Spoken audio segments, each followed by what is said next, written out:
HOA Karen called me a freeloader only to discover who I really was the first time. I attended my neighborhood homeowners meeting. I felt completely out of place. I just bought a house in a nicer neighborhood, and while I was excited I quickly realized the neighbors weren't as welcoming as I'd hoped. Most of them gave me polite nods. But one woman, Lisa, the neighborhood's self-appointed queen, she barely hid her disdain of me. As soon as I walked in, Lisa shot me a judgmental glance, taking in my tattoos and casual attire with obvious disapproval. "Oh, did your boyfriend buy you the place?" she asked loudly. Then laughed. A few chuckled awkwardly, others cringed, but nobody corrected her. I forced a smile and said firmly, "Actually, I bought it myself." But she just laughed condescendingly and whispered loudly enough for everyone to hear, "Sure. She did probably has a sugar daddy funding that little dream house of hers." I burned with embarrassment, but instead of making a scene, I took a deep breath and let it go. I dealt with ignorant assumptions my whole life. Lisa continued to dismiss me throughout the evening, loudly suggesting I probably wouldn't even contribute to the neighborhood, that I'd be out partying and living it up rather than attending important meetings. It didn't stop there. Over the next few weeks, I catch snippets of her gossip from others, saying I must be unemployed, involved with shady people, or living off someone else's money. Each insult stung, but I reminded myself I didn't need her approval. Still, her constant assumptions chipped away at my patience. Then came the evening of the private school's annual parent-teacher conference, a day I always loved as an accomplished teacher, so I could really connect with students, families, and get on the same page. I sat calmly at my desk waiting for my next appointment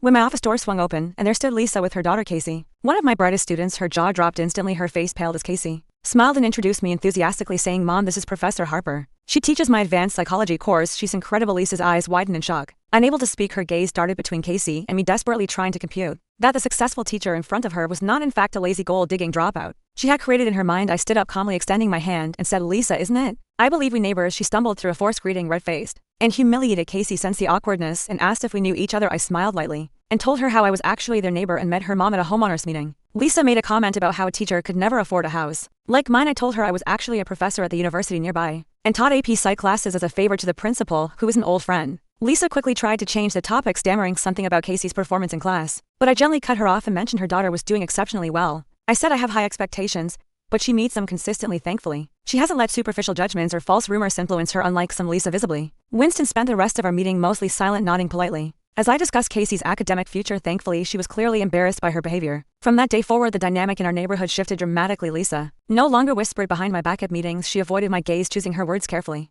Lisa learned a harsh lesson in humility and perception.